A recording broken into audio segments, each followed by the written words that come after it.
So I'm using a pulley pedal, so that's just blow lug tipped with squid, and that's going to be clipped down onto there.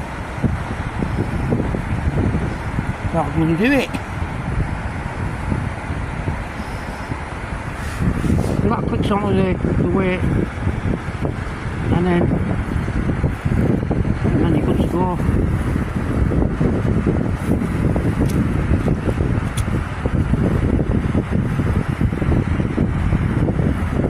Just like that.